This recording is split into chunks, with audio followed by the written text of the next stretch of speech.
Welcome to Theater of the Mind. Theater of the Mind is an unofficial D&D 5e actual play podcast. Theater of the Mind is not appropriate for all audiences, and therefore listener discretion is advised.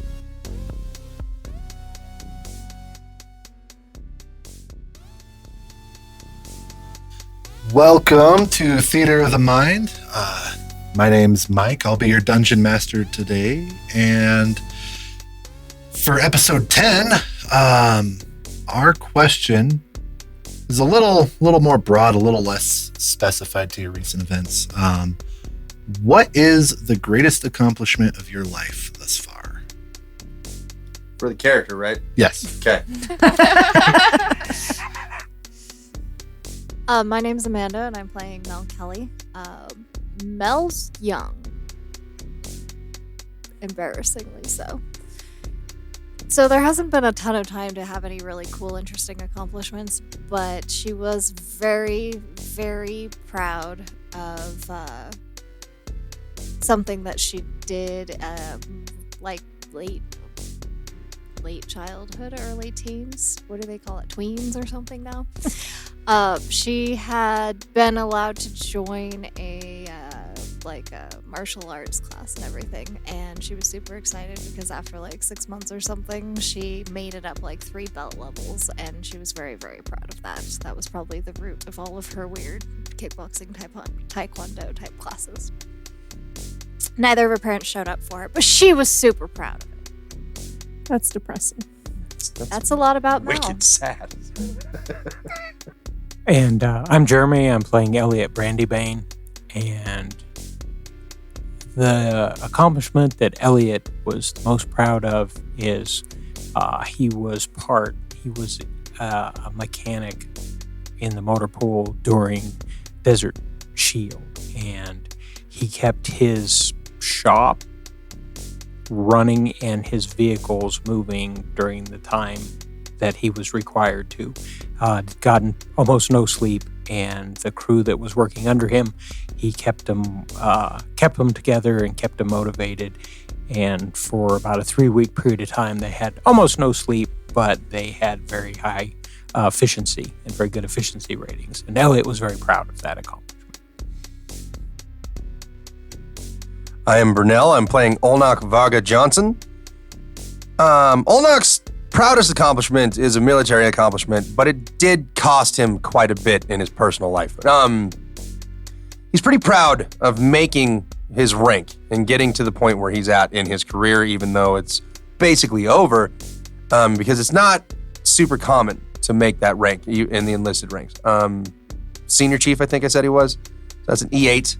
It's doable. Like, a lot of people can get there, but once you make chief, you go to board. It's not about your evaluations and your test scores anymore. You go to a board of other chiefs, and they have to approve whether they're going to promote you or not. And he had a lot of pretty significant sense of pride over it. It did kind of cost him his family life, as military life often does. And he made some mistakes along the way in the military there as well, but didn't derail his potential to get where he wanted to get. Hello, I'm Downs. I played James O'Brien, and James's greatest accomplishment was probably getting into a culinary school without any kind of family interference. Not that they probably would have assisted, but he was able to get into a somewhat prestigious culinary school with 0 assistance, which he was quite proud of at the time. I'm Casey. I play Emery Lee. Emery, as an artist, I think she probably has a sculpture that she made that she was extremely proud of. I don't think she has it anymore. I think it's like one of the few pieces, like larger pieces, that she was actually able to sell to someone, just private person who saw this piece and wanted it. But yeah, I think she was really proud of building something like that and being able to sell it. Excellent. Let's go ahead and roll for recap. Dun, dun, dun. High or low? We'll go high.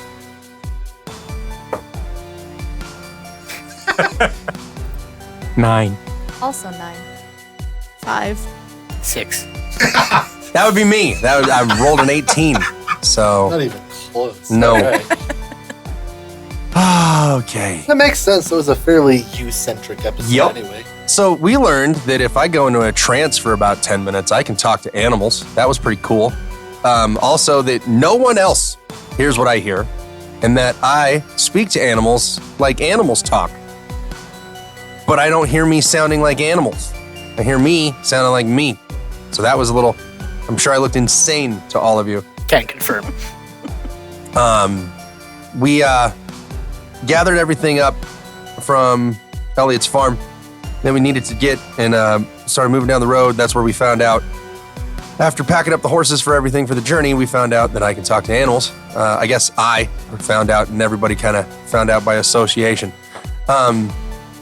We did test if it was something I can do instead of me just having like tripping out on whatever was in the coffee. It is a thing that I can do. I have to go into a ritual for about 10 minutes, and then I can talk to animals for a little bit. And then it goes away. And birds are annoying. We also learned that. We got on our journey. Things were going pretty smooth until we got just outside a rifle coming down the backside. Ran into some miscreants, if you want to call them that. I overjoyingly destroyed 3 of them. It made me very happy. So 3 decapitations. We got the hat trick of the decapitations. Everybody thinks I'm a psycho as well as insane. And they're not wrong. So we did find that out, and we got through, and it wasn't a rough and tough, holy crap, we all almost died battle. We handled it pretty soundly this time. Are there any other little events that we need to go over? I think that was about it. I think that's good, because Mel didn't talk to her little creature thing. James went and hid behind Elliot, and then Elliot fucking bailed on him. We did that happened. So I had Jacob on the horse. that's fair. That's fair. We're protecting the child. You're right. The kid's fine, by the way. We also Do you think, how much of that do you think he saw? There was 3 blood fountains. Yeah, So I did not for 1 second think about that. I saw us getting attacked, and I wasn't gonna let what happened last time, where I literally take all the damage and then feel worthless, happen again. So I kind of went a little crazy. Little Jacob might be scared of me for a while.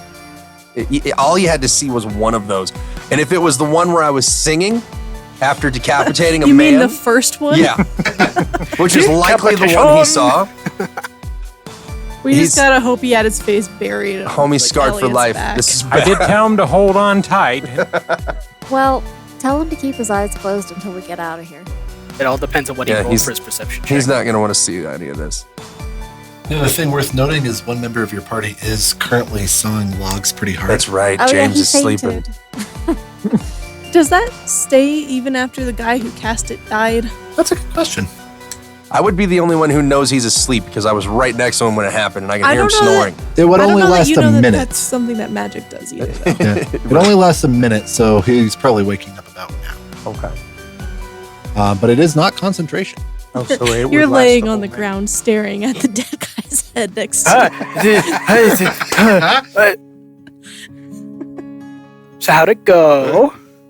Why am I on the ground? That part I don't know, but fucking nailed it, bud. Nailed it. They're all gone. We did it. Good. All right. I mean, James is gonna You're stand safe up. now. He's gonna look at the shirt. His pants completely covered in blood and viscera from a man. Oh, sure. Stabby boy gets to faint, but the rest of us have to clean up the mess. I did not faint. That dude looked at me, and just his eyes rolled up in his back of his head, and then my eyes got all blurry, and then I passed out, and I'm staring at that dude's head. It Mel's looked like looking you at him. fainted. Mel's looking at him with a similar stink eye to see if she can make him faint. James is gonna glare back with similar intensity. So Elliot, he on purpose was a ways away from where all this was happening, mostly to keep Jacob out of the fight. I'm going to tell Jacob, Hey, Jacob, I think I dropped my pocket knife while we were over here. I'm going to swing you off the horse, and you look around in this grass over here and help me find my pocket knife. And I'll be right back. I got to go check to make sure everybody's okay. And we're just right over there, so don't be scared. But keep looking. It's my favorite pocket knife, and keep looking for that. And I'll come get you in a couple of minutes. Okay, sir.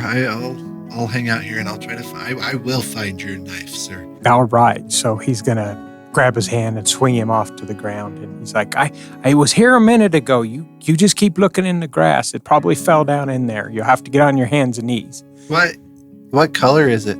It's brown. Brown? Yeah. Okay. Any pocket knife you find in that grass, it's mine. All of them? Every one of them. Okay. But I'm sure you only find one. I'll find all the knives I can, sir. Okay. This should be only a couple of minutes, but I'll be right back. So then I'm going to ride the horse over to where the incident happened. James and Mel are having a very intense staring competition. Yeah, and I'm going to look and I'm going to mutter under his breath, I can't believe that son of a bitch stole my shirt. Do I hear that? Perception. Yeah, roll perception. I'm going to do it at disadvantage imposed on myself because You're I am distracted. very into this steering competition right here. Are you trying to keep him from hearing? I'm not particularly. I'm not loud. It was something I just muttered to myself. That's a passive. Whatever passive is a disadvantage. 5 minus whatever your passive, so you probably didn't hear it. So I'm going to go over. I'm going to hop off the horse and I'm going to dig around looking for the 3 arrows that I missed with. All right. And then that was perception.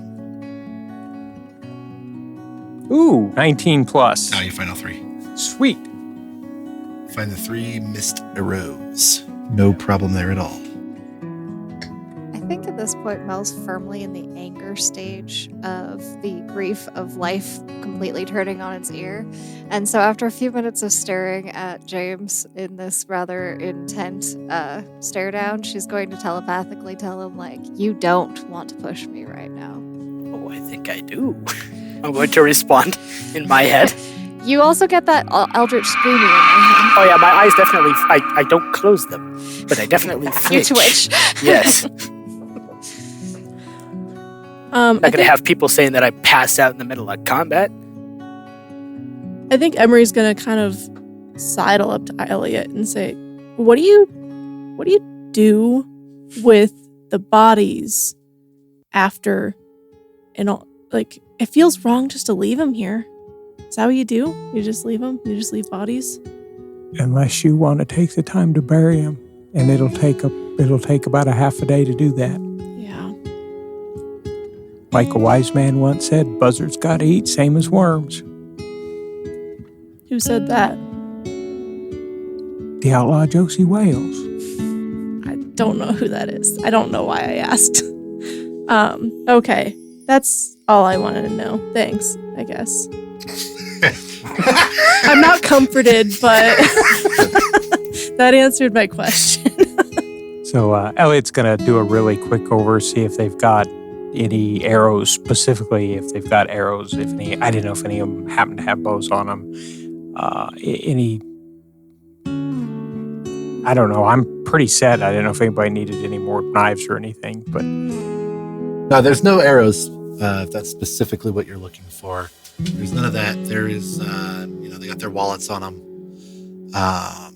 I'm gonna do a quick look at the wallet just to see if it's there, if it was his, and if his name matched, and if it's anybody that I knew. You don't know. You wouldn't know him. But Is his address? Is he a local? yeah, he would He be is a living in the local. area. Okay. Well, so 3 of them lived in the area. 3 of them were. You can tell they were brothers. They were okay. And then there's 2 not from the area, same last name though. Okay. So they're related, but they're not. They're not from here. Those were the brother cousins. The brother cousins. Well, something that I don't know if we were wondering, but now we know is we're not the only ones that got magic. Yeah. You think there actually was a mom back at home? My Who cares? grandmother? I don't believe a word this asshole said. No, you're probably right. He could have just let us go. They could have turned around at any point. And I know for a fact there's a pharmacy in Rifle. If he needed medicine, I would have headed to a pharmacy. Yeah, I know. They could have. They should have. And better them than us, right? It's not good, but it's better. I don't know what Jacob's looking for. I'm gonna go help him though. Oh, and I'm going to pull my pocket knife. He's looking for that and help him find that. Okay. I'll go do that. Okay. So you wander off to go help the boy out. And then I will attempt to drop the pocket knife accidentally at some point when we look like we're about to head out so that he can find the pocket knife. Go ahead and have a sleight of hand. I knew you were going to say that.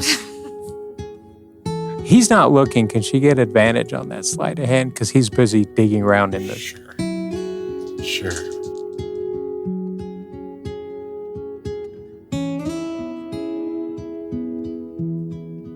Dirty 20. Okay. Yeah, he doesn't see it happen. Do you find it or do you let him find it? I let him find it, but I do drop it. Then kind of like, oh, have you checked over there? You should try over there. So after you do that, a couple more minutes will look in and you hear, Mr. Elliot, I found your pocket knife.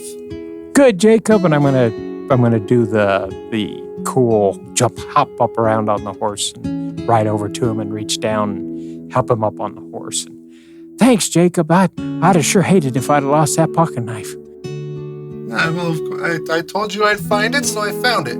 Yes, sir. You sure did. I appreciate it. So you guys are gonna move on out?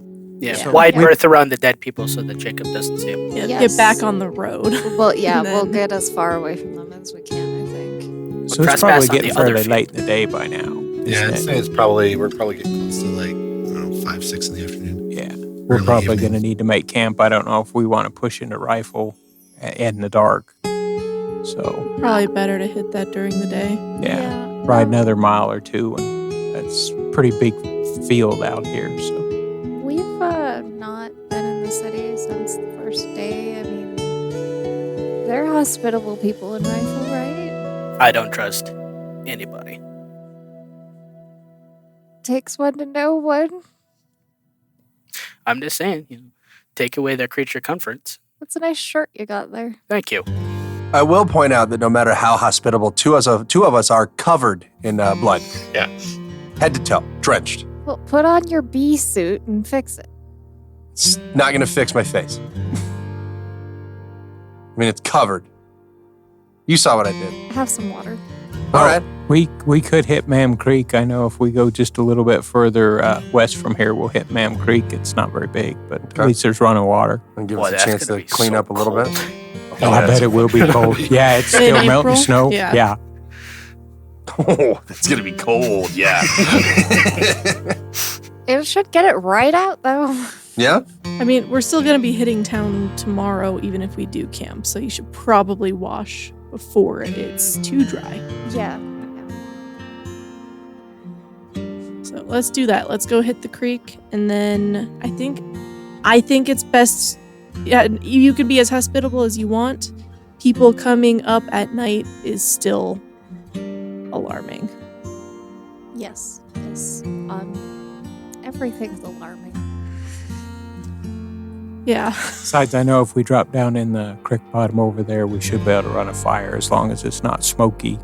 You won't see it unless you're in the bottom itself. It won't show up out here. This is a pretty big field. We could be seen a long ways, but if we're down there by the creek, they won't be able to see us as long as we keep it a clean fire. I think that's a good idea. Agreed. So you guys start heading out towards Mam Creek. It is thankfully on the same side of the river that you're on, which I just learned existed. You guys are able to, I would assume you guys want to put a little bit of distance between here and where you're camping. not wanting to camp on the dead man's land. Yeah, it's a few miles. So you're able to get over there. No need to make that more difficult than it is. You get over there. You're able to find a decent camping spot for the night. So you're able to set up camp, and anybody who wishes to bathe in possibly the coldest water you've ever bathed in is more than welcome to. It is early April runoff, as you mentioned. It's flipping cold. Yeah. And it's getting dark, so it ain't exactly warm outside either. I have an idea what we can do for that cold water. We got the cooking pot. We can fill that with water, heat it up a little bit, at least make it a little bit more bearable. Right, as long as we can get a fire going, yeah. I am planning on losing some fingers over cleaning up blood. That's fair. Fair. Hypothermia would be a bitch right now. And at night, that would suck. Yes. Afterwards, I will get clean water, and we can make some soup. Nice. I don't know why, but it scares me that you emphasized that you were getting clean water as if maybe there was a chance that you wouldn't. I'm just specifying because I knew there was going to be a snide comment about making soup with dirty, bloody water. So I decided to emphasize the fact that I was going to get clean water. Well, thank you for allaying any fears I didn't know I had. Unfortunately, it was for naught because I still got the snide comment. You could add to your iron intake, though. No, we're not No. even close to being that desperate. Cannibalism is a bad idea on so many levels. How do we even know they were people? Look, they had magic. I have magic. Am I not a people? Hey! We're You all a little magic-y around here. And last I checked, we were all still mostly people. Mostly. Mostly. I See? probably can't take full credit for being people at I this mean- point. To be totally fair, though, most people, normal people that I used to know, wouldn't break into song as they decapitated a man. That's also fair. I'm gonna give you that one. That's a win. Good job. Can we not talk about the battle in front of the little Oh, yeah. human? Thank you. No, right. That time I sang a song with the Kool-Aid. You should go get some water. Yep. The sun will come out for me, not you. Yeah. I think the rest of us just kind of work on setting up camp while they go. Mel Do that. still sucks at putting up a tent. Elliot's gonna watch her for a little bit, just shake his head. She'll figure it out eventually. I'm going to try finding like the driest wood that I can for fire. Try minimizing smoke as much as possible. Not even going to worry about like fire starters or anything. I'm just going to firebolt as close to the ground as possible to light it. There you go. Yep, that works. You have got a proper fire. So while you're getting that fire ready, Elliot's gonna say, "Hey, when you get a minute, we need to go over here and have a conversation." All right. We got to have somebody watching this fire, though. Okay. I well, got it covered. Damn it. Jacob and I will sit here and poke the fire for you. All right, just watch it until it boils. The water. Got it, thanks. Maybe stop it before then. Yeah, boiling's gonna be a little hot. Probably once it starts steaming. I wanted to warm the Pretty water good. and not burn our skin off. Yeah. James is flustered. He's not ready for this conversation yet. Parboiled Olnock for dinner. We just had the cannibalism conversation.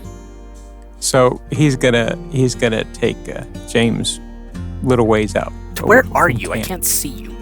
Is it dark now? I just said it was like 5-6. It maybe Okay. took you an hour to get there, so 6-7. I guess In early April. In April, so it yeah. would be dark. Yeah. Yeah. So he's gonna go. He's gonna say, "I'm right here." There you are. Yeah. Hey, I don't like to accuse someone of something that I don't know for sure, so I'm going to give you an opportunity. Where exactly did you get that shirt? From a backpack. From a backpack. Where exactly did you find that backpack? I mean, it's your place. You know, we were setting up inventory and whatnot. See, I have a problem I don't mind defending yourself if you need be, if you don't have anything else you could do. But thievery really bothers me. And it concerns me a little bit that you took something from me that would have been freely given had you asked for it. And I know we just met not very long ago. We've been through a lot. Life and death multiple times. Multiple times. And I appreciate what you've done. But I do know from past experience, especially when you're working with a crew of people, especially when it's dangerous, that you have to be able to trust each other. And I'm not going to lie, right at the moment, my trust level in you is a little bit low. So I guess I got to ask, why did you steal? To be fully honest,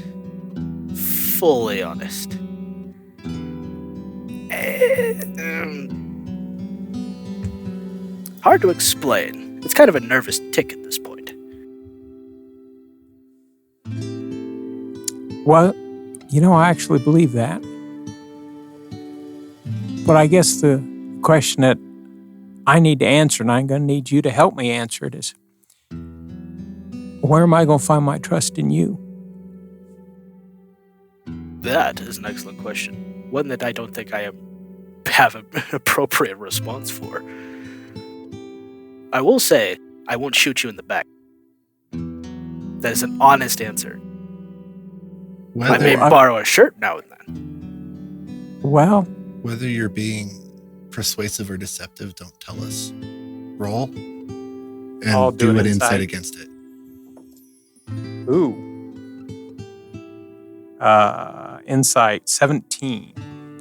Yes, 17. Meter beat. Yeah. So I incited correctly. Were you being honest or are you lying? That was persuasion. I was being totally honest.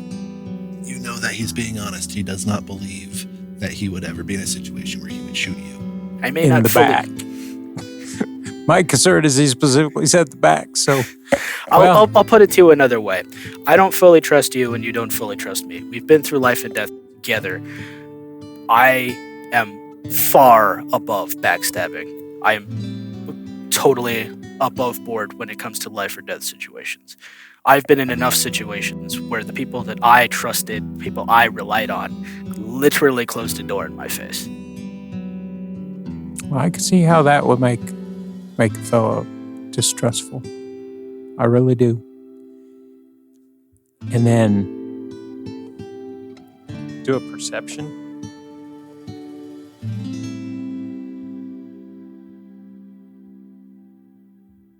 What was your perception? Oh, I'm doing a perception. Yeah. Sorry. It's a 19. Perfect. So you were facing me. You couldn't see me. And then all of a sudden from behind you, like your left shoulder, you did not see or hear me move. You hear, I want to trust you. James is going to visibly jolt. But do know that if you double cross me or my people, I will get you. Damn, is that an intimidation check? Damn. Wasn't meant to be. That's just what's going to happen. Noted. And then you look around and I'm not there. Elliot. Elliot. And then you see as I step into the campfire light. God damn it. Freaking Batman, man. That's exactly what I was thinking. So after that conversation, you're thinking about the last time they had a serious conversation like this. Somebody you trusted in the past. How you doing? Definitely bringing back unfortunate memories of broken trust. And I know that I fully understand that I'm the one essentially breaking trust. But the last time that I was backstabbed by somebody I thought was a friend. Definitely bringing back fresh memories. Is this something you're going to share with the party? Probably would be a good time to do it. It's fresh. So you wander back over to the party. Wilnock's a good portion of the way through cleansing his flesh from the gore. Hey, without bud, cooking you missed a spot. It cleanses its flesh. That was a disturbing description of washing up that I've ever heard. You got a little bit of viscera on your lip right there. Right here? No, I other have side. Other side? There you prestidigitation. go. I'm gonna help. You could have led with that. I only recently realized I can use it to clean stuff. She has a point. So it seems how you're willing to share with the group. That would assume you're not trying to hide. You guys can tell that James is in a bit of a different headspace than he normally is. James is probably going to walk towards the campfire, like swinging his arms, like, I don't want to have this conversation. Now I'm singing like Olnock.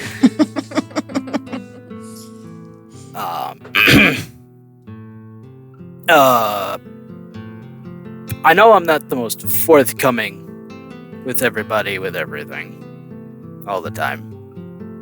Emery can attest to this. I have a slight thievery problem. It's kind of like I said to Elliot, it's a nervous tick at this point.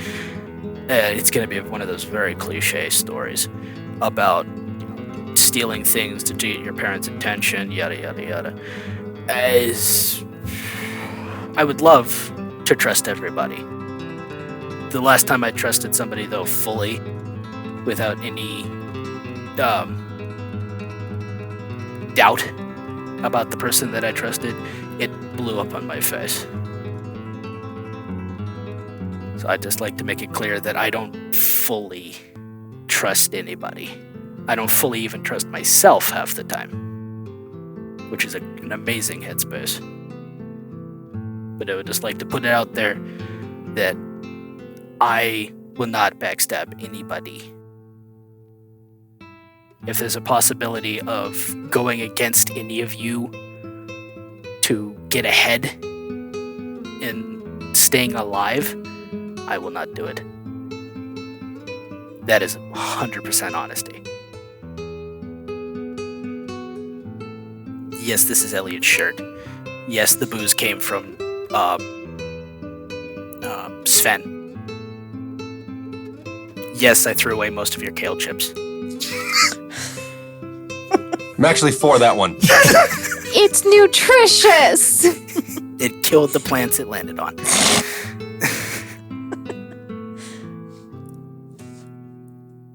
So I'm just putting that out there. A day might come where we wish we had kale chips. Did you ever think of that? That's going to be a very, very dark day. Almost positive that won't happen. It could. You don't know. It could potentially. I'm going to give it that conceded, fair. Highly improbable. If that day comes, I will say I told you so. I wouldn't expect anything less. Thank you. If I'm at the point where I have to eat kale chips, I'm probably already dead. But who knows? Not that bad. It's kale chips and then betrayal. That's his the sign. bottom, that's the bottom of your tier. But he has to think about it when he's presented with the kale chips. Oh, Yeah. thank you. That's nice to hear, I think. And, I think it goes the same. We've kind of found ourselves together in this group. And I'm committed to this group as well. And I would never intentionally betray any of you. Also, if I'm being totally honest, when I first met y'all, I was just using you guys to get at a junction, really. There was a plan of going to Elliot's ranch, and at the time, I was planning on going with you guys, stealing a bunch of stuff, and then booking it. But then we met Jacob, and we had that life or death situation, and honestly thought that when I went down, I was going to wake up completely alone, and y'all were still here. So that changed my mind pretty quick. Well, James, the way that I look at it is past is in the past. And especially with what has happened, you're, except for my shirt, your slate's clean with me. I can clean this. You can Maybe. You can keep it. It looks better on you anyway. Now, covered in blood, it looks better on me. Well, yeah, I'm not going to want to wear that nasty thing. Those mosquitoes will eat me alive. Ugh, that's a... But you know what? From here on out, you've got a clean slate with me. And as long as you're honest and straightforward, you know what? I'm not even going to say you got to be honest. Just don't lie to me. That's an odd sentence, but I think I follow. I think. Noted. Well, I'm going to go and get ready for bed. Does anyone else have issues seeing Elliot? Am I the only one? Like he stops moving and he's just gone. Yeah, because it's dark out. Yeah, I can't see football at night. I can so see I don't know. perfectly fine. The sun's still... Where's the sun? Elliot, Sun's open your gone. eyes. Sun is not out. It is the only reason I can see is because of this campfire.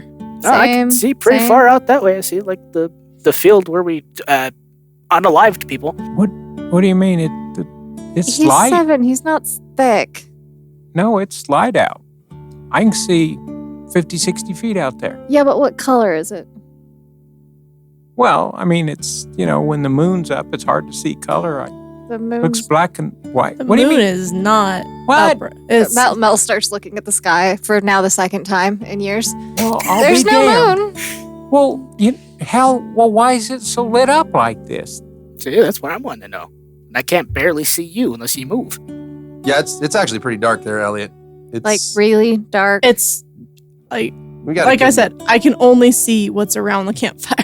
So Elliot's going to stand up and he's going to start backing away from the campfire. Mm-hmm. And can you see me now? Yeah. Okay, then he goes a little bit further. Can you see me now? Yeah. yeah. And he's going to go another 10, 20 feet. And he's gone. Okay. Elliot? I can Hello? see you guys. I mean, you're in the I'm in the firelight. campfire. yeah, right. Go that way. Go the other direction. Okay. All right. like and- back into the water. Oh, don't go in the no, not water. that far. Parallel. Emery moves away from the campfire. You And- hear her trip over a rock But briefly. can y'all see Emery? Nope. Oh yeah, I just watched her trip over. Almost I tripped. heard. I was gonna say I heard Emery, shit, but I I did can- not see it. I can see her fight. Can you see her? Mm-hmm. Like I said, I watched her almost eat shit on that rock. Okay, cool. We can see in the dark? That's cool. I Oh my- can't see anything. Me neither. Don't feel bad. Huh. Hey, Jacob, can you see in the dark? No. No. Well, everybody else is acquiring weird magic-y talent, and maybe you got lucky too. No. Yeah, go like this. I'm gonna do like the Spider-Mans. He's Spider-Man's.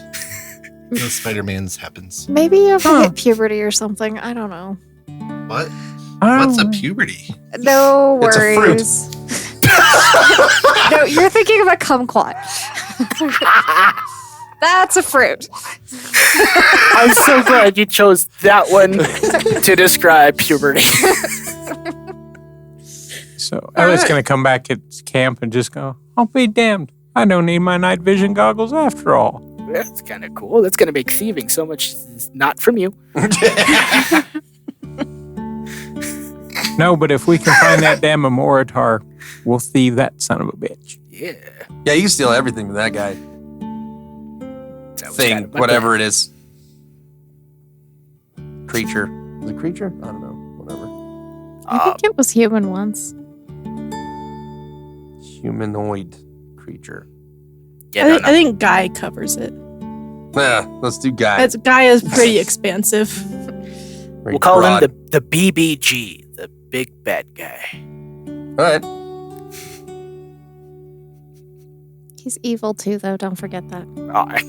The evil BBG. Ebabaga.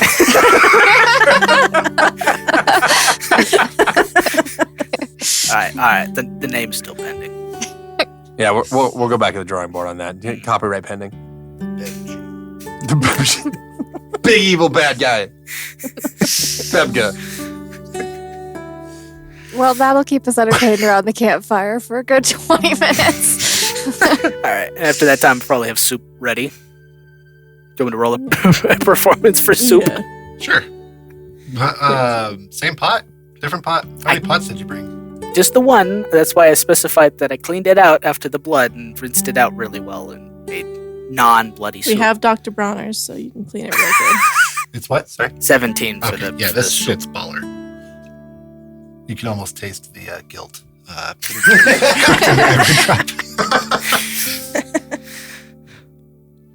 It's almost good enough for you guys to just whole slate. Be okay to forgive him. Almost. Bro, you were this close, man. I call this apology soup. Apologies. Perfect. So yeah, you guys enjoy your soup. What's the watch order for tonight? I will take second. I'll take third. Who's on first? I can take first. I was going to say, I'll take last watch. I get to sleep this time. Sweet. You When you had a don't rough day, buddy. You had a rough day. You carried the weight in that battle. Yeah. For sure. You know, Olnak, I was thinking, since you decapitated 3 people, I did. why is it that when somebody says heads up, you're supposed to duck your head down? You know, I've thought about that, and it doesn't make much sense. Probably some sort of entomology thing. Probably because your head's up in the way. Ah, okay. Well, actually, it's from when you wore a helmet. And if something was falling from the air, you would yell heads up for you to stand up straight and get under your helmet for whatever's falling out of the air. So the term heads up is to stand up really straight and tall So it hits your so that it helmet hits the helmet instead and of your everything else. something that's soft. We should think about armor Okay. if we're going to be living in a fantasy type of world. Maybe we can raid a cosplayer's house. There you go. Maybe Aren't you a metal worker? useful armor? I have my miniature blacksmithing kit with me. It would take me probably a month to craft some armor out of this. All right. Is there a medieval museum in Rifle? Doubt it. It'd be weird. You can maybe find some really rusty Winchester rifles. Yeah. Hard pass. Yeah, that's probably ain't going to work. If we find ourselves with a few weeks stuck somewhere, I might be able to make something work. We don't have a few weeks. That's why I didn't try. It's just a thought, because, I mean, I don't know about y'all, but we're kind of wandering. We're planning on going to Boston in essentially these outfits. I can only borrow so many outfits. We can I'm sure probably we'll figure something come out. up with something between there and here. All right, well, with that unloaded, I'm going to get some sleep until my watch. So first watch is Emery. Is there anything in particular you want to do to pass the time? That's a good question. I don't think so. I think she's just kind of pensive. I think she's watching the stars a lot too, because it's not getting old how bright the stars are now. Oh yeah, you cannot over exaggerate how just crystal clear and beautiful the night sky is. This is a fairly chilly night because there is no cloud cover, but that does translate to just a beautiful, almost completely undisturbed view. Campfire does nothing compared to artificial light when it comes to light pollution. But yeah, contemplating your life and all that good stuff. Yeah. A lot of thinking. Processing through the glee with which Olnok committed It's massive a little violence disturbing still. while I'm he's sleeping like a baby. Yeah. Just sleeping like just not moving. Just like I might as well be dead. Cuddling his axe like a teddy bear. Yeah. Oh my God, that's Every now and then you hear me go,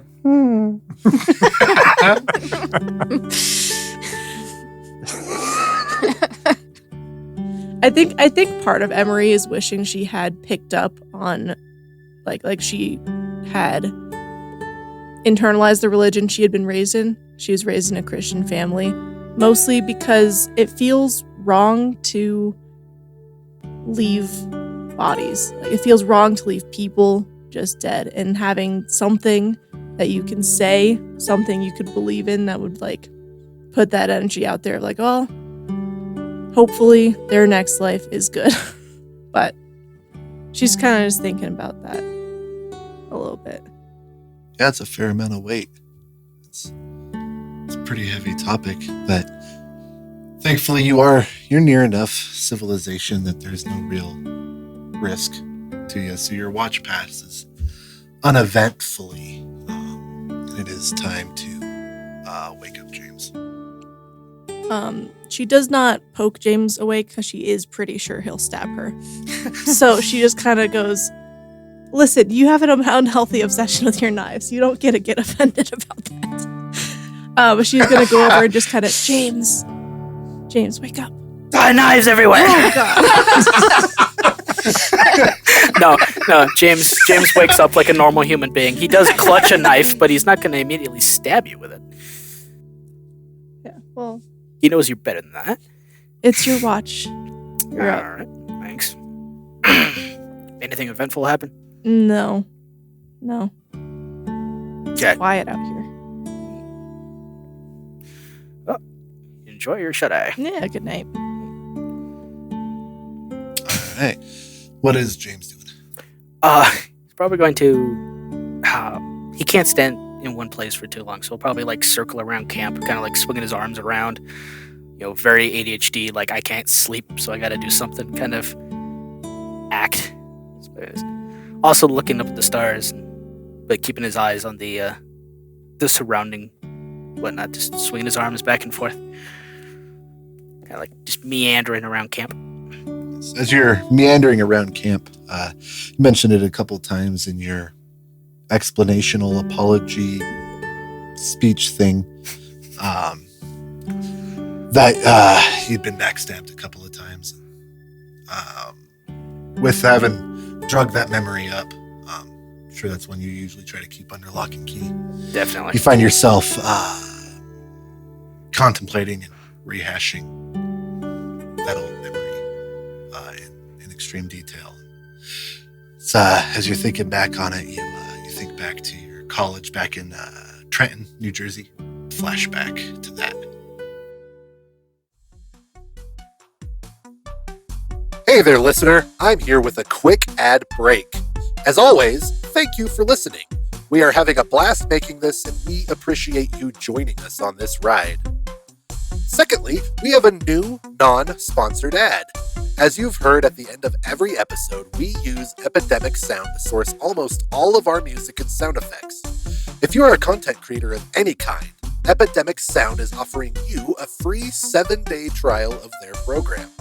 After that, plans start at just $9.99 a month.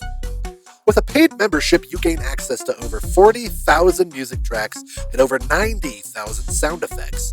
You have unlimited downloads, publishing rights for anywhere online, and the ability to monetize your channels. As you've heard through our episodes, the content selection is broad and high quality, and they couldn't make building a soundtrack any easier. Head on over to our podcast description where you can find our referral code to gain access to Epidemic Sound and help support our podcast. While you're looking through our podcast description, make sure to check out our Pinecast referral as well. Pinecast is the easy one-stop shop platform for hosting a podcast, and with our referral code, you get 40% off for 4 months when you sign up for a paid plan the first time. If you're looking for a different way to support the podcast, please leave us a review on your podcasting app of choice. Like, follow, and subscribe to us on our social media. And of course, word of mouth is the best way to help us spread. Thank you again for joining us on this adventure. And now we're back to the episode.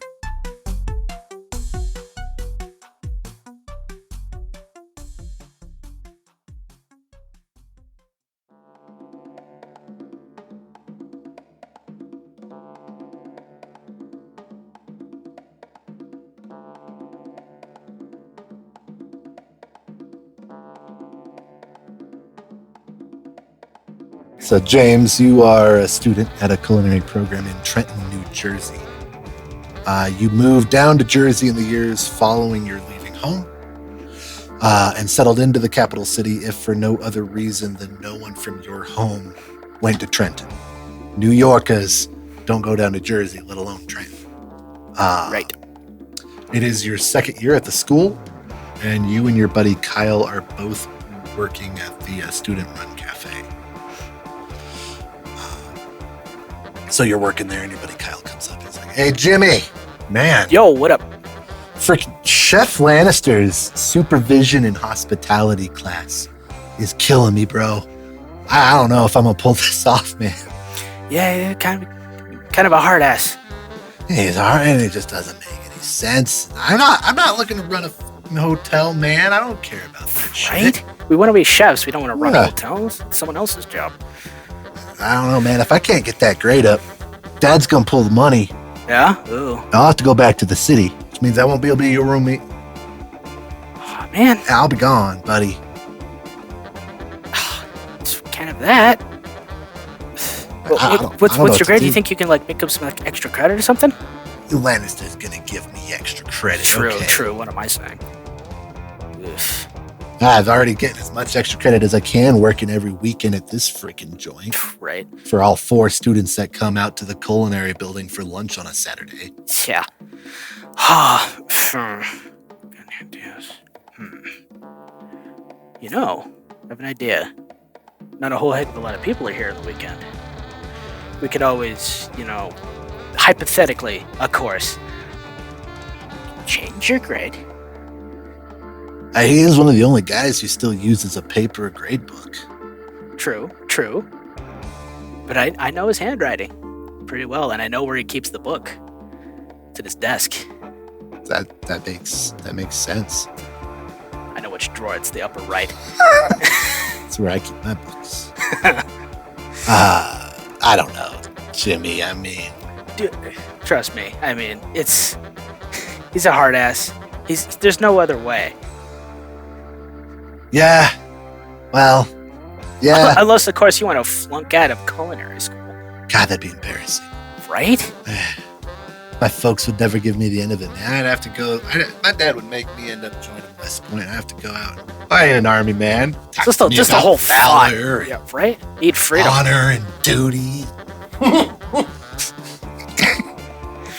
Right? I So mean, you in?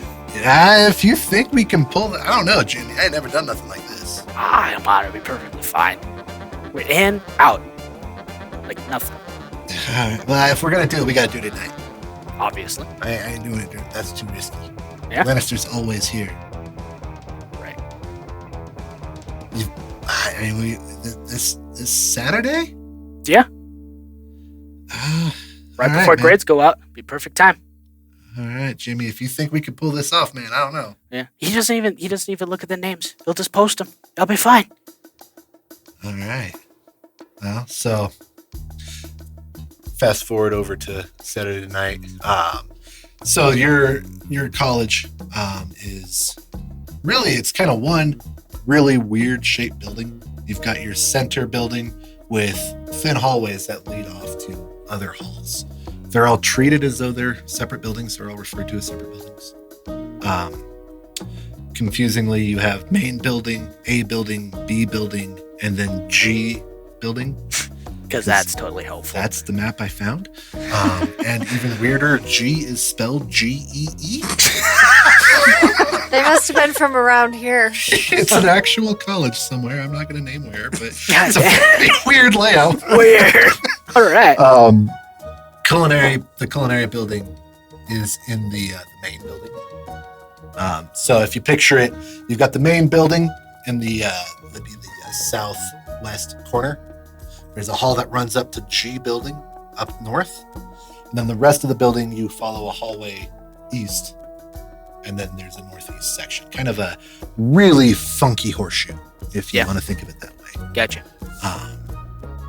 But it is after hours, and you are standing outside, far enough away from any of the windows right now that it's just 2 guys meeting up on campus. Nothing suspicious as of yet. Gotcha. Man, Jimmy, I don't know, man. Like, I never done nothing like this. What do do, man? What we do is we don't lose our heads, first off. Second of all, this ain't my first time breaking into a building. All right, I'm going to pull out a extensive toolkit Okay. to unlock the door. So let's go ahead and have you roll before you break into a door.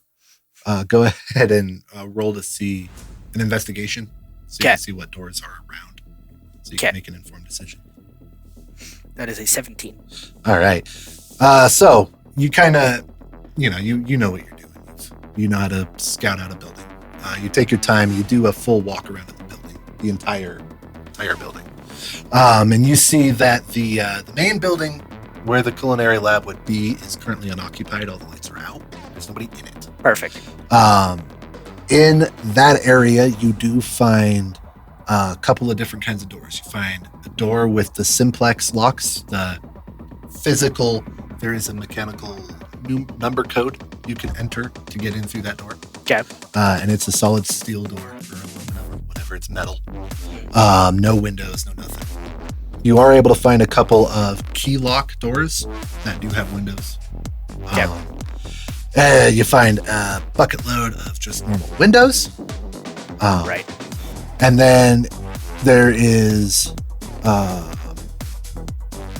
the other two areas. So directly north of the up in G building, that area is currently occupied.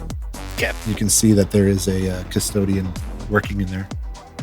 And then over in A building's where they got like the tech lab, the actual computer tech lab, and some of the 3D printers, things of that nature. Yeah. It's a little more money over there. You do see that they have a night security guard in there. And there is also a custodian working through that area. And then up in B building, there's another guard just kind of patrolling up there. We stick to our building, we'll be perfectly fine. No one's going to be guarding a bunch of culinary equipment. At least not here. Perfect. So pick your type of door. Simplex with no window, or Probably the key, one that has an the actual actual... key with a window. Yeah, Okay. a door that actually has a lock core. How do you want to get through it? Lockpick. Lockpick? Mhm. Just pick the door. Yep. Perfect. Go ahead and roll me a sleight of hand. Right. Please full of a guy roll high. That is not high. 12. Yeah, so it's you're rusty. You haven't done it in a while. You're not able to get through that door. Yep. Can I find another one that has a actual like key mechanism core? Try it on that one. Sure. You could go to one of the simplexes. They usually have a key override. Yeah. Okay, I'll do that then. Go to one of those. Tempted on this one. It's been a minute. Just give me a sec. Crack my knuckles. Jimmy, man, like, you sure you got this? Yeah, it's perfectly I fine. know the first part of a break-in is get in. Yeah, I know. It's a newer lock. It's got a new core, I guess. Trust me, I got plenty of plans. Like I said, this ain't my first time breaking into a building. The key is level head and perfect. That's a 22. You're able to force So this. as I'm having this conversation, I'm lock-picking it as I'm looking at him. Just click. You have unlocked the door. All right, I'm gonna check around, make sure, like look inside, see if I can see like any kind of security panel or anything. It would be like something you would punch in. You open the door? No, I'm just looking through the window just to double check. Simplex didn't have a window. Simplex is unwindowed. Damn. I'm going to slowly open the door. All right. You do hear an alarm beep, the countdown for an alarm go off. Okay. I'm gonna walk over to it. I'm going to attempt to. Can I do a history check to see if I can remember the code? If I'd seen somebody in the process of like putting in the code, because I probably would have done like some scoping out, right? Let's have you roll first. Evens, you had the foresight. Odds, you didn't. That's a 7. Okay, you didn't have the foresight. You did not think to scope that out ahead. That said, they do tend to keep these alarm panels near doors. You can see where the alarm panel is. Yeah. Okay.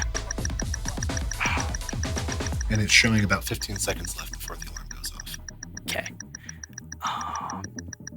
Probably gonna. Shit. That's not going to help. Yeah. Elliot's like, you haven't met him yet. Yeah. Probably going to tell Kyle, all right, hurry up, we got to do this quick. I'm gonna tell him to come in as quickly as possible. So you're just going to try to book it? Yeah, and I'm going to reclose the door from the inside, so we're going to go in. We're gonna treat it as it's a false alarm. Okay. So you are in the building And we with close. an alarm getting ready to go. You close the door.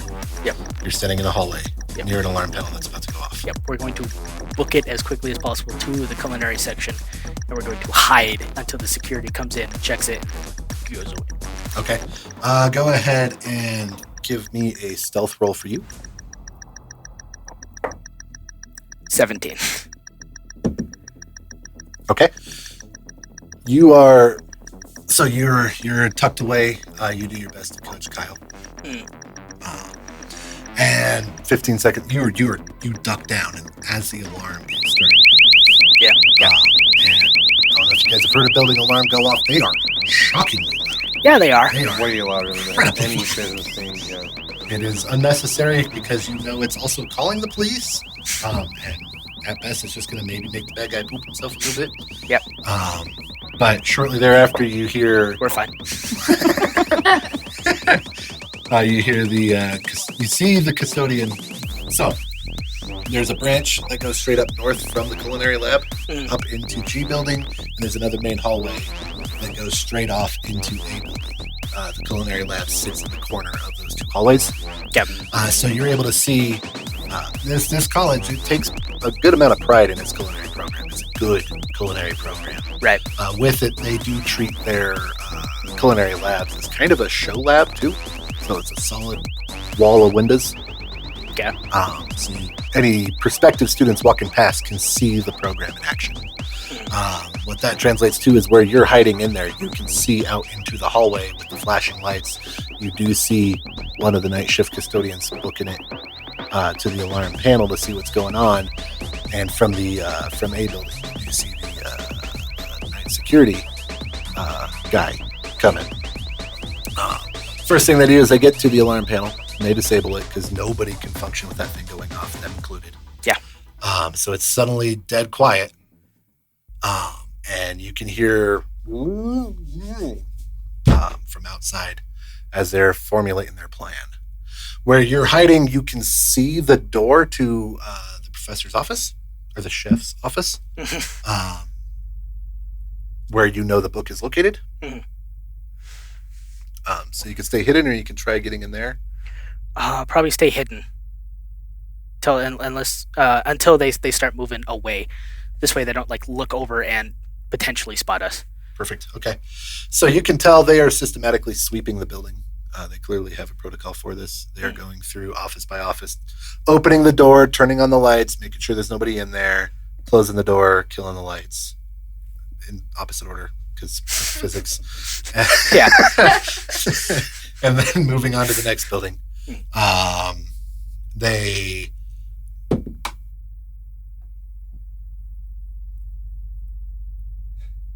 They hit the culinary lab, and you see the lights turn on, and what you failed to take into account in the shadows is that it's a stainless steel kitchen. Everything's polished nicely. They kick those lights on, and they can't see you, but they sure as shit can see your reflection in the fridge. Shit. They rolled a 17. Oh. And Kyle rolled like dog shit. They see the both of you. Yeah. And the guard shouts, "Hey, what are you doing in here?" I'm probably not gonna move. Jamie probably actually at this point is probably just gonna freeze up. Kyle, I don't move. Starts panicking. He just stands up and he says, "Hey, whoa, hey, sorry guys. He brought me in here. He said that he needs to have his grade changed. I didn't want to do this. I'm sorry. I haven't done anything. I just want to go." And he starts backing out. And the security guard, he's just a mall cop security guard. He's unarmed or nothing, but he does have cuffs.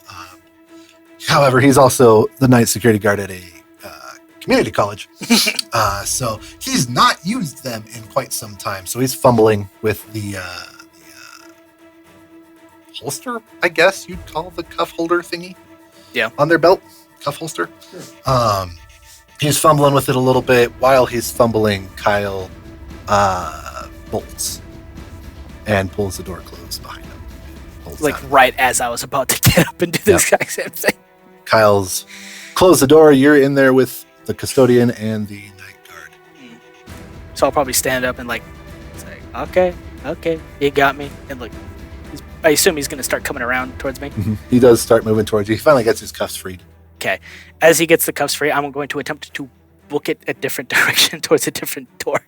Okay. To attempt to get out that way. Athletics or acrobatics? Probably acrobatics. Definitely acrobatics.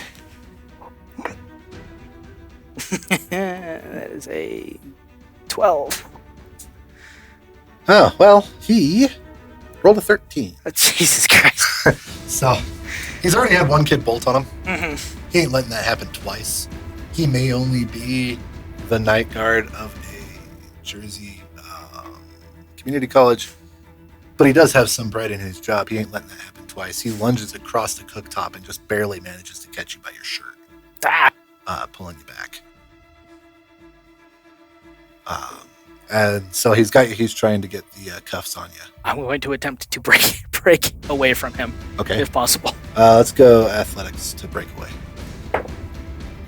Natural 20. Okay, you're able to break away from his grip, and you start bolting out of there.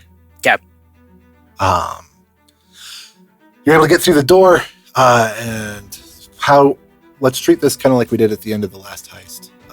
Sort of a skill challenge. Mm-hmm. How are you getting away from him? But how far am I from like the main doors? From the very main doors, you're probably, I don't know, we'll say you're 60 feet, but you do know that they're not the type with a actual crash bar. They're either unlocked and opened or they are locked and closed. Yeah. Okay. Can I do a history check to see if I can remember any emergency exits closer? Absolutely. That is an 18. Okay. You know that there is, it's another alarmed door, but at this point, you don't care. Right. So you crash through that alarmed door. You're outside. Probably just book it to off campus as quickly as possible. Perfect. You're able to book it. You're young, you're healthy, you're in pretty good shape. The only thing left is let's just have you roll some sort of like a stealth to see if you're able to stay hidden. Yeah, probably like duck down, try using the bushes and whatnot as cover as much as possible. That is a 21. Yeah. Okay. So you're able to, you get away pretty clean. Yeah. They look for you for a bit, but they're not able to find you. So you tell me what happens in the aftermath. James is fully. He's come to the realization that he's not going to be able to go to school there like ever again. So he's probably going to have to. His car is in the parking lot, so he's probably going to have to sneak back to get his car. Probably like an hour or two later, probably going to sit and cry up against a bench or something at some point. So that's what's playing through your mind through your watch. Unless there's anything else you want to do. No. It is Elliot's watch. So I'm gonna, continue, meandering over. Going to lightly, tap you with my foot, in the side. It's like, yo, Elliot, wake up! I'm awake. It's your watch. Anything happen? Nope, nothing happened. nothing happened at all. Okay. So he gets up, and Charlie immediately crawls in his sleeping bag in the warm spot. Fine, don't help me tonight, you rotten dog. He goes in and curls up. Just his little nose is sticking outside of the sleeping bag. And he'll go sit over. I'm guessing the campfire is probably burnt quite a ways down by this point. I'm going to add I'm not trying to make the campfire flare up, but I want to add just enough fuel to keep it going so we don't have to restart it in the morning. Just like says, I'm not trying to make it get up. And then he's going to go off outside of any light from it, try to find a safe place to put his back so nothing can get behind him. And he's just going to sit there and watch and sit very quietly. And while he's doing this, he's thinking back not so much to today, but how creepy those skeletons and the zombies and the ghost were. And he's going to spend his watch thinking and reviewing what he saw and the way the skeletons moved and the way the zombies moved, and just kind of mulling back in his own mind about the things that he couldn't believe that he saw. But apparently this is just the world now. So he needs to get as many clues about them as he can. And right now that's all he's got to work with is his memory. Oh yeah, that's a good use of your watch. Again, it's a pretty uneventful night. So unless there's something else you want to do, Mel's watch comes up.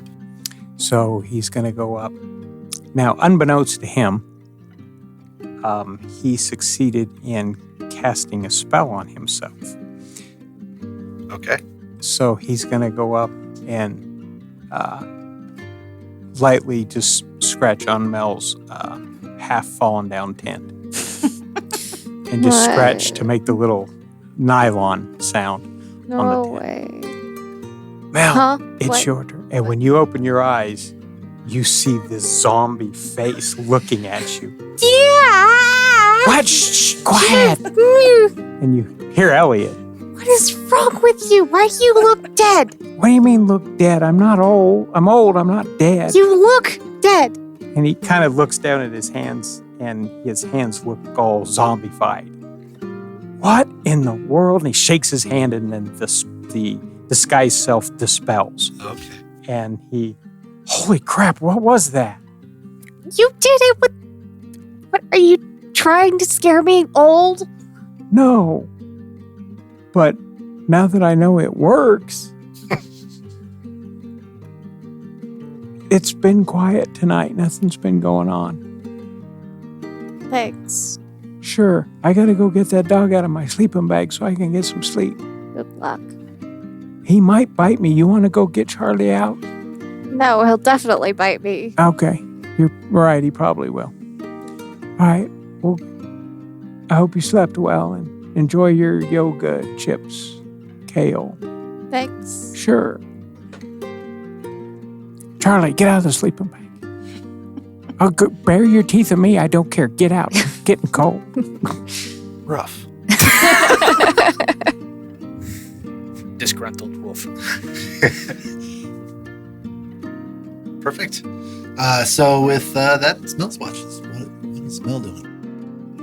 Mel slept but had really bizarre and unpleasant dreams. She's definitely got a good amount of adrenaline going when the zombie tried to wake her up. So I think she's probably going to pace around the camp until first light actually hits. She might even be doing some stargazing. I doubt she's really paying a whole lot of attention, though. Melisby has been rather introspective since James came out with this whole, yeah, I'm kind of a messed up dude, but I promise I won't try to kill you thing. Because she realized that now that she no longer owns all of her soul and probably some of her mind, that she honestly can't promise that she wouldn't do that. Because something else could be asking her of things that she would have to do, and she's trying to figure out how to come to grips with the fact that she only has some control over what she chooses to do. Not safe to say, all in all, this is a pretty heavy night for everybody. I think except Olnok. Olnok is Olnok's sleeping smart. soundly, dreaming of beheading people. Really Loving life, super bro. hoping that Jacob didn't really notice quite all of the blood, and maybe he thinks we killed a deer or something. I don't know. He didn't ask. We weren't telling, and he seems to be asleep, so we're going to go with it. Perfect. Yeah.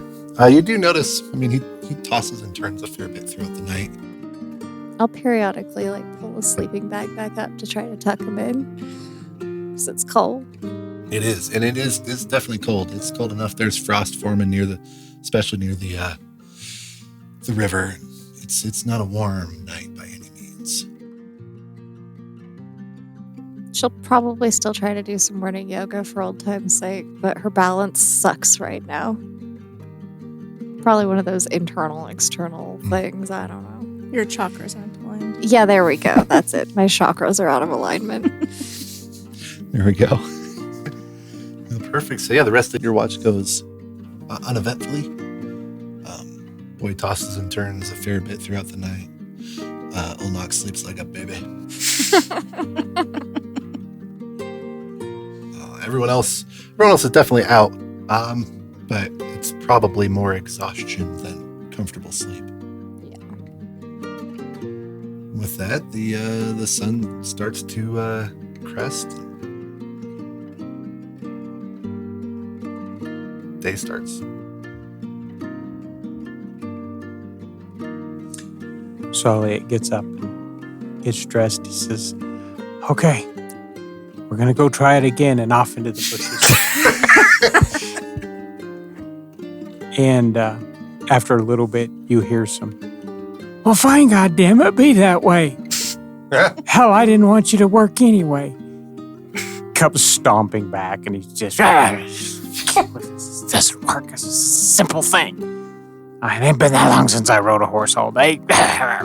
He starts just jamming stuff into his packs and just...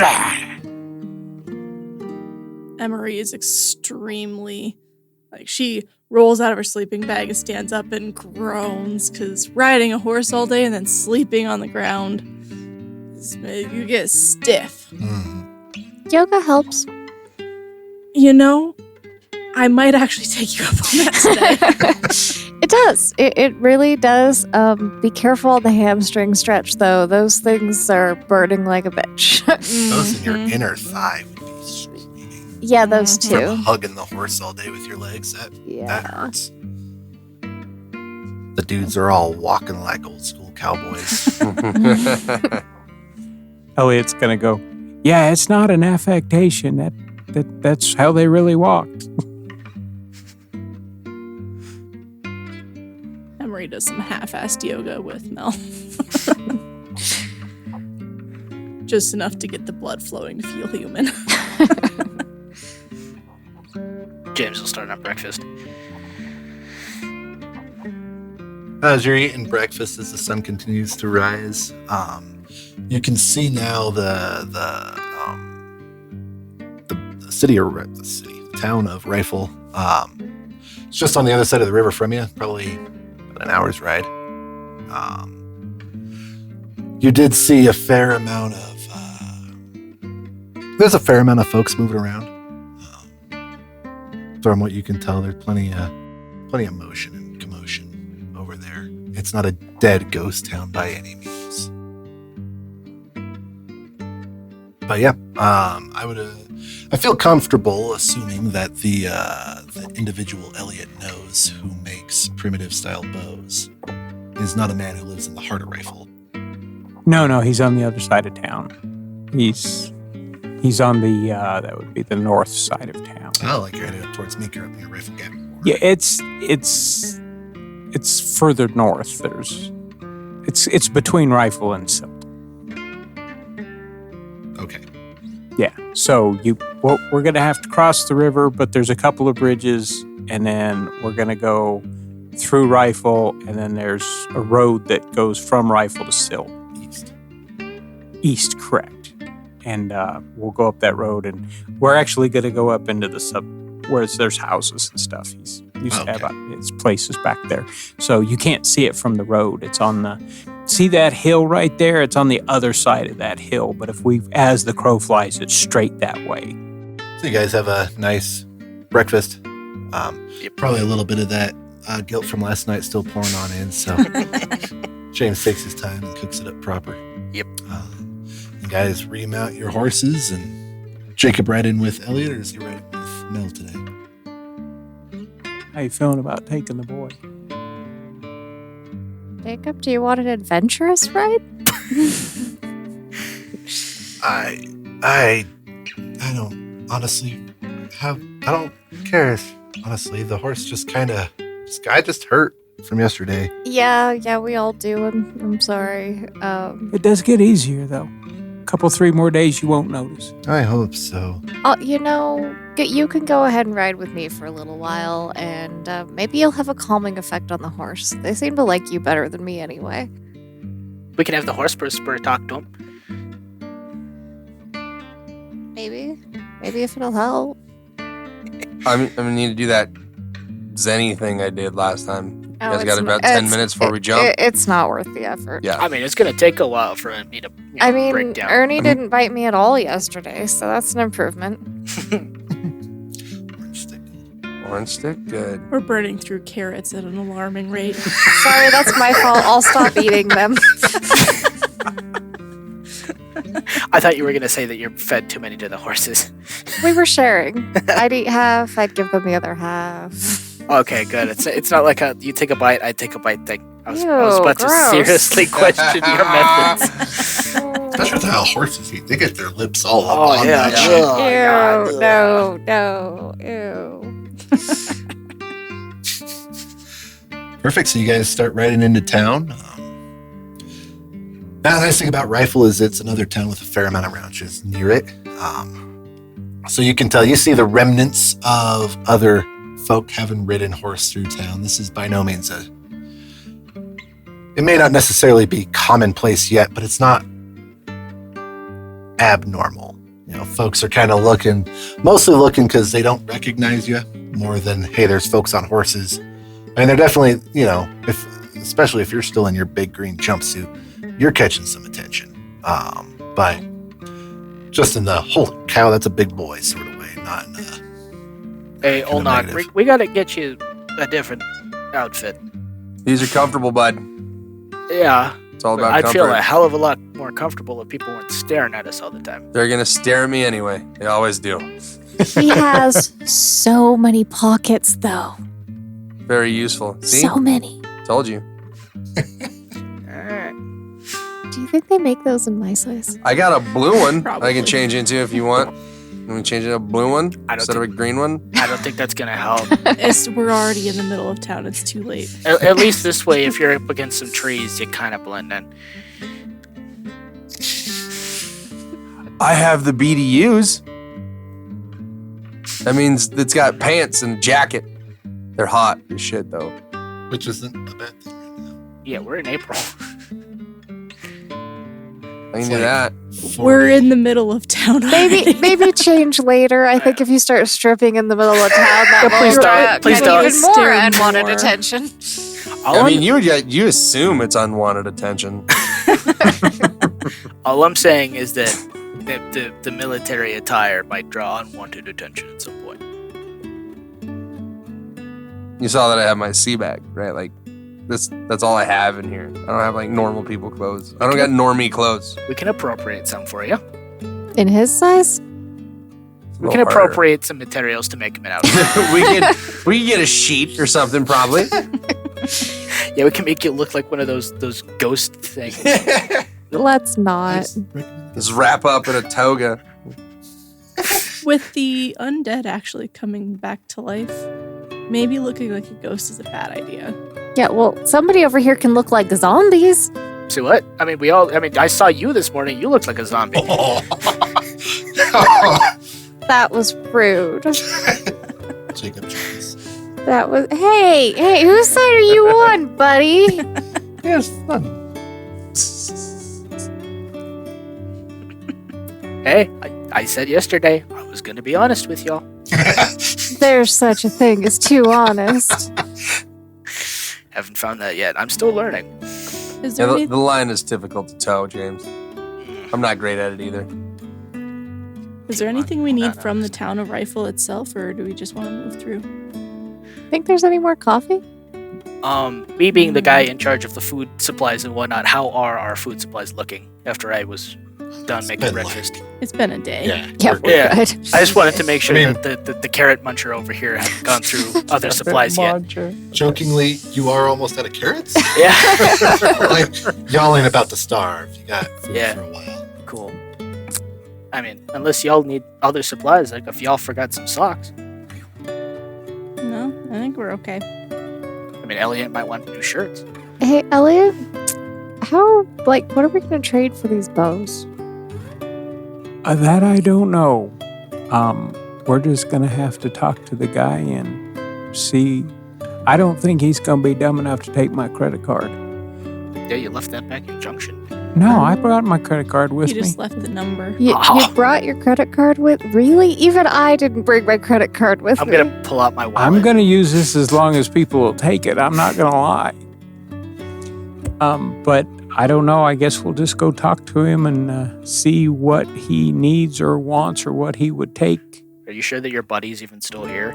Oh, I'm not gonna even say we're buddies. We just I've done some shopping here in the past. That's where I got these bows from that guy. Yeah. More important question. Hey, Jacob, look over there. Isn't that really interesting? He's not going to shoot us, is he? Well, we're not gonna go What? sneaking in. We're gonna. There was a squirrel. Yeah. Did you see the squirrel? And I've look, seen there's a so bird. many squirrels. No, Did you dude. see that There's one? It a was bird up freaking there. huge. Look at the bird. It's a big bird. Over there. Keep looking at it. Over Big there. bird. Over there. Big bird? Yeah, it's totally Big Bird. No, seriously though. Like, you don't think he's gonna like shoot on sight or something, do you? I sure hope not. But we're not gonna go sneaking in. We're not gonna be pretending. We're not gonna be stealing from him. No, I'm just. We're gonna go just like we're normal human beings and say, hey, I haven't seen know- another normal human being in like 4 weeks. Well, that's why we're gonna go. But then he'll at least be curious. So your past dealings, he wasn't like one of those like preppers, right? Like super bad prepper, like itchy trigger finger prepper. I'm not gonna. I don't think he was an itchy trigger finger prepper, but I don't know people that make bows for a living. He was a craftsman. He made gorgeous work. So I don't. We're gonna walk. We're gonna ride right up the road like we belong there, and if he shoots, we'll run away. I guess. Yeah, and if I get shot and killed, I'm gonna come back and I'm gonna haunt your ass. Who's gonna shot and killed us? No, no, it's a everybody's- figure. It's a figure of speech. If you're worried, you guys can stay down the road, and I'll ride up by myself. We're not gonna let Mr. Elliot get shot and killed. No, are we? I think we're No. better as a group. Yeah, probably. Just I stick got like close, a weird kid. itch in the back of my mind saying that breaking up the party is probably a bad idea. Don't know where that's coming from. I don't know. But I say we just ride up there and say, hey, you used to make bows. We need some bows. What do you want for some of your bows? Because you might be a hell of a bower, but I don't know if maybe he's a terrible cook. Maybe if you just cook for him. The one thing that does kind of stand out to you guys is there's a fair amount of business as usual kind of vibe here. People are going in and out of stores. People are leaving with bagged items. Nobody's getting into cars, obviously. There's no electrical light on anywhere, but the buildings that are facing the sun just have their blinds completely open, so all the light that can get in does. And you do see folks have rigged up rudimentary torches, and there's some degree of oil lamps. And this is an area where antiques are still somewhat just used in people's homes. So there's some old hurricane lamps that had oil in them that are being used, things of that nature. And you've got the oil and gas fields right outside so they can get all the oil they want. Mm-hmm. So it's relatively business as usual. Like I say, there's folks working at behind the counters at some of these stores, and you see folks going in empty-handed and coming out with stuff. Melanie in particular smells some fresh roasted coffee and sees somebody leaving with a couple fresh pastries. Oh God, can we go to the cafe? Doesn't that just smell amazing? Oh, hell yeah, let's go to the cafe. Do we have any actual money in case that's what they're taking? I've got probably just a handful of cash. Not probably. a lot, like a little bit. I have We'll an make it amount of work. currency in my wallet. Mystery. Yeah, I have some form of currency. I'm not entirely sure it's American at this point. Just in case I travel somewhere. You never know where you're going to go. You know what I mean? Just carrying in Yeah. And Juan. a couple pesos. Yeah. Just That enough won't to even- buy a Both Coke. Philippine pesos and Mexican pesos. That's like 30 pesos. Yeah, right. It's like 50 cents maybe. Let's all go get a cup of coffee and a pastry. So you guys enter the coffee shop, the ding, the door overhead, and it's a pretty light, jovial kind of nature in there, you know. Very typical coffee shop vibes. The baristas are far happier than they should be this time of morning. An overly, good morning, welcome in. If you really must know, that is totally an act. Just saying. Oh, of course. Nobody's that happy that early in the morning. No baristas Especially are that after the happy, apocalypse. period. That is also a fair point. Okay, before we get started, what form of payment y'all taking? Well, you know, since the event, currency is just about useless out here. So we trade in barter or favors. We're kind of just passing through. I mean, we could owe you a favor, but it could be a very long time before we could repay it. We If could ever. wash some dishes. Yeah, we can totally wash dishes. We could absolutely with the favor system, if at all possible. We do prefer to have the favor first. Just you know, some folks, especially from outside of town, aren't necessarily the most reputable, and we would hate to give up some of this precious coffee because we don't know when our next shipment's coming in, and have you leave without helping us out some. Elliot says, well, hell, I'll wash some dishes for coffee. I've washed dishes for Walt's cooking. And he's going to unbutton and roll his sleeves up. How many hours of dishwashing for a pound of coffee? A pound? A pound of our coffee? I think. You know what? I think we might have something else we can use your help with. What? The feller who was running our roaster was up in Denver Oh God. learning from the master roasters up in Denver, the notorious Daz Bog. He was working for Daz Bog's coffee roasters up in Boulder, and I hope he's still there. I hope he made it and didn't try to come back. We need someone who can help run the roaster for a bit. If you guys do a decent job roasting some coffee, we'll let you take some. And how's that sound? Does that sound fair trade? Can I do a check to see if I did that in culinary school? If I did? Yes, almost no way. Yeah. Okay. Yeah, no. I don't know how to run a roaster. For sure. I don't know how to run a roaster, but I'm good at lighting fires. That's something. We don't either know how to. Can we take English, a look apparently. at it and see if we can figure it out and then go from there? That's fair. Yeah. Like I say, you'll get payment after the job's done. So if you decide you can't do the job, ain't nobody out nothing. All right, let's take a look.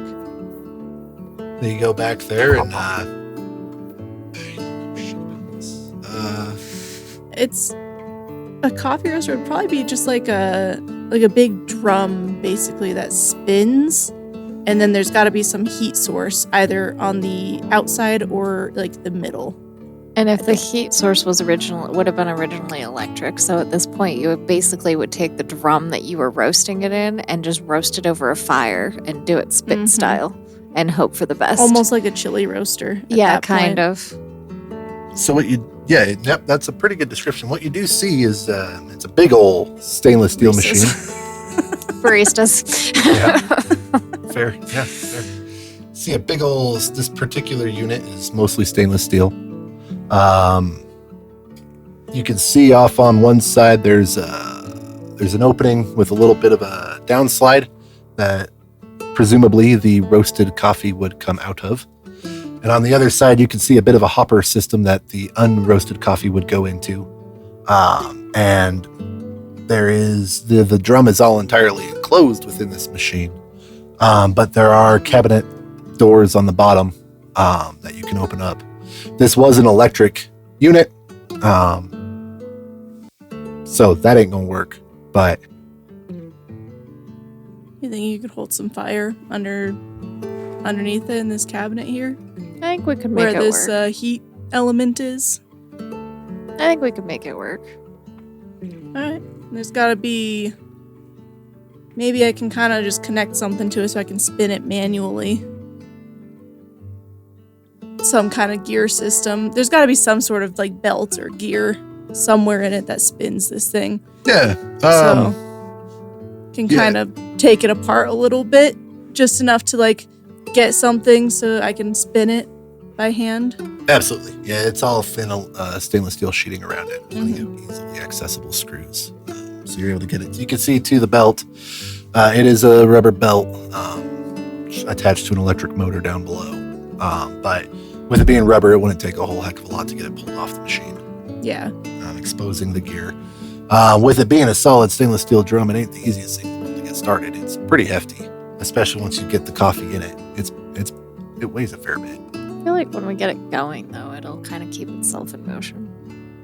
Yeah. Just need some real big oven mitts to... Hey, I'll knock. Yes. You're gonna come here, you're gonna spin this thing. You're gonna put these oven mitts on first. Let's do it. You're just gonna push it like this and spin it. Think like a hamster, but in reverse. Okay. Outside hamster. Let's get it outside. Let's get it spinning. I mean, like a Let's do it. reverse hamster wheel. And if you'll run the heat with your fire, Mhm. and I'll kind of keep an eye on the coffee beans and get the hopper rolling and stuff. One thing prestidigitation can do is also create fire. Oh, it can? Yeah. Okay. So I'm not firebolting it. Say, can't you Like- hold a firebolt in your hand? No. No, that's produce flame. Yeah. So I'm just prestidigitating flame over and over again. All right. Let's just so there's something here. Let's have a Arcana check. See how consistently. And we'll have you, Ulnok, do a strength check just to see how much control you're able to have over this. That way, as you get feedback, you need to slow down or you need to speed up or burning them. Yeah. We can see how quick you're able to adapt. 17 on the Arcana. Perfect. Nat 20. Okay, yeah, you guys are We are roasting the shit out of this. fantastic coffee roasters. James would like to do a perception check to find a chair and sit and watch. Go for I it. think Yeah, you okay. could just find And it. Yeah, you natural found one. 20. You find, shockingly, so the coffee roaster had done a good job of hiding this. There's a lazy boy back here. Yes. He may have oversold how difficult his job was, you're starting to think. So yeah, after about 15, 20 minutes, you guys have got a good amount of fresh coffee beans. Freshly roasted coffee beans, I should say. And I think probably we'll take one of to show the baristas kind of like, listen, this is kind of how this machine works. If you can get some kind of heat going underneath it here, you could probably run this pretty consistently yourself. Oh man, thank you. That is hugely helpful. And while you folks are working, they bring you guys a little cup of espresso, and a scone, freshly baked scone. And by the time you're done, they're like, "Yep, I would say that meets our agreement there. You guys can happily take a pound of these coffee beans." Hey, just so you know, those fruit biscuits you made are pretty good. Yeah, we pride ourselves in our scones, sir. Scones, that's what those are called? Yes, sir. Oh, That's- okay. I'm gonna say I like fruit biscuits. I like that one. I feel like we come out of the roastery and Jacob's sitting in a corner with this giant mug of hot cocoa and just has whipped cream all over He his face. absolutely has a large cookie too. That's like Yes. half-eaten. Yes. He definitely rolled a Monster. nat 20 on his persuasion. Yes. He's charming as all hell. Oh boy. He's able to cast charm person innately. Oh my god. That's his one magical thing.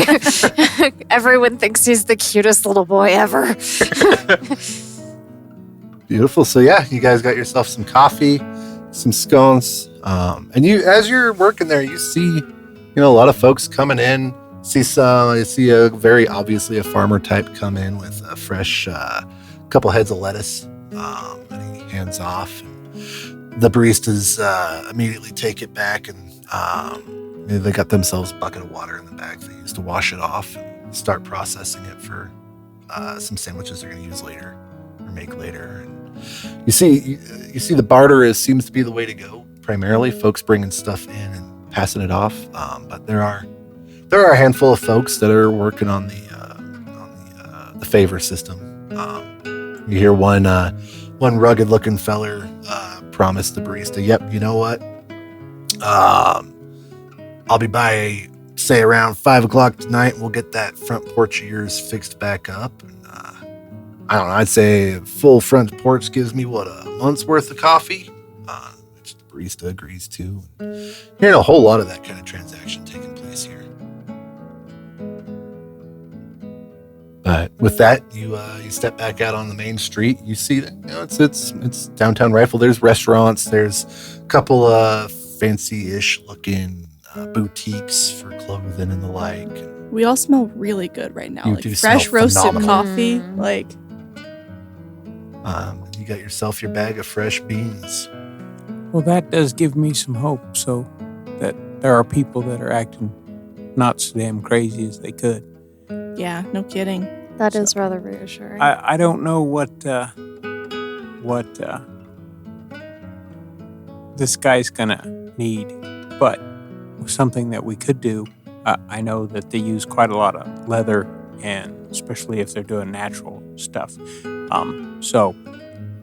Something we could offer when we get there, if it would interest him, we could go hunting for him and try to get him, a couple deer, a couple elk. And there's a lot. They'd make the leather and use the sinew for the wraps and stuff. And there's a lot of pieces that they could use from that. So that's something we could offer to try to get for him in exchange for some bows.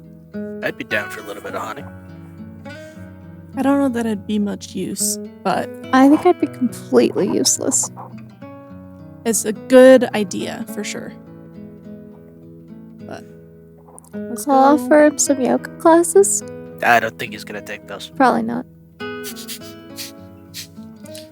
Perfect. So if that's all the downtowning you guys want to do, you make your way up the hill. Elliot leading the way, of course. And another, 20, 30 minutes or so, and you find yourself kind of on the edge of the subdivision up there. But not a unimpressive house, but by no means a McMansion or anything. And out front, you see Rodriguez Boyery as the sign, just kind of attached to the guy's mailbox. Rodriguez Boyery. Yep. So as we get to the bottom, I'll yell up at the house, Pete, are you still up there?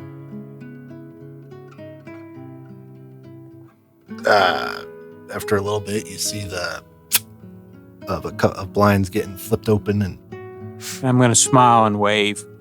then as the blinds close back shut again, you hear the front door open, and a feller, kind of a fairly well-built individual comes out. He's a little on the older side, but by no means old. Still in pretty good health. Full beard, good full head of hair. Definitely salt and peppered all the heck, though. Don't know if you remember me, but it's Elliot Brandybane. I bought a couple bows from you a while back. It's been a while. I don't know if you remember me. I remember just about every customer I served, and it looks like you're carrying my bows on your backs right now. They've served me quite well. In fact, that's what I'm here for. I need some more. Need some more bows. 2? What did we figure we needed? 2 or 3? I think it was 2. 2. I can't use a bow. Okay. I need 2 more, and I need some more arrows. I'm capable of not shooting myself in the foot. But I don't know what you need for that. So we've come here to do some dealing with you and find out what you need, what we could trade for them. 2 bows and at least 2 full sets of arrows? I need some more for mine too, so we'll go 3 sets there. 3 sets of arrows. Yep. So 60 arrows and 2 2 more bows. bows. Yep. Oh, man, Elliot, that order would have been a lot easier about a month and a half ago. Yeah, boy, sure wouldn't it have been. And had I had any idea that this kind of was going to happen, I'd have put that order in farther than a month and a half ago. I guess what we need to be figuring out here is what kind of bows you're looking for. Compounds out. I ain't making compounds. My CNC machine's down. Oh yeah, no. I can do primitive longbow. I can do primitive short bow, or I can do a recurve. Type of bow you want is going to largely dictate the favor I'm gonna need. Well, we need to make one for... Who's got one right now? I've got one. So we need to make one for her and one for him. So, short and long, it looks like to me. I don't know, little miss, you're pretty strong there, but 90-pound draw weight on longbows. That's a heavy bow. That's about half of you. Like, I don't know, is that one you had me shooting, like, 35? How about 40? I 35. transfer you the short bow and then I get a long bow? That works. What was the draw on that? The short bow? I have no idea. 35. 35. Sure. Sure. And that's, they don't... that's all they I don't- can do. They but- don't need to be pretty. They just need to be functional. Okay. Now, if you want to make them pretty, I won't stop you, but we just need them that work. And quickly, please. Now, see, that there's going to be the problem. I had part of my whole shebang was that I made my bows to order. Yep. I ain't got a backstock, man. 2 longbows then is what you're asking for? 2 longbows and 30 60 arrows. fucking Jesus. Yeah, that's the math. 3 sets of 20. Thank you, Harris. Yep. Well, in order for me to do it in a way that makes me feel okay with getting anything out of you, it's going to take me about a day a bow. Sure. And we'll probably say another 2, maybe 3 days for the arrows. Sure. And That's I know a we long we time. probably need to go do some turkey hunting for you because you'll need more feathers because I'm sure we'll use up about what you have. We can go try to get you some turkeys for those wing feathers. What I ain't got much of is arrowhead material. Arrowhead is going to be the trick. I had a shipment coming from Florida with my new arrowheads. Something tells me it ain't going to make it. Yeah, that's fair. Yeah, I'm gonna need some feathers. And that's just to get the material to make this for you. If we helped, could we get it down to a day per bow and 1 day for the arrows? You could. Having somebody cutting arrowheads out for me would help a fair bit. I can definitely work on that. Okay. I can tell you got the calloused hands of somebody who knows a thing or two about Yeah, I work. do some metal work myself, so Um, well suited for that task. so that would help. Day per bow and then a day for arrows. So Yeah. 3 days. And anybody can fletch arrows. It's having the stuff to do it. But that's just to get you guys supply to make your order. You know, what are you willing to offer me in terms of payment for this? The meat from the turkeys? Well, that's kind of the question we've got. We don't have a whole lot that we can trade you currently with. But our question to you is, what do you need?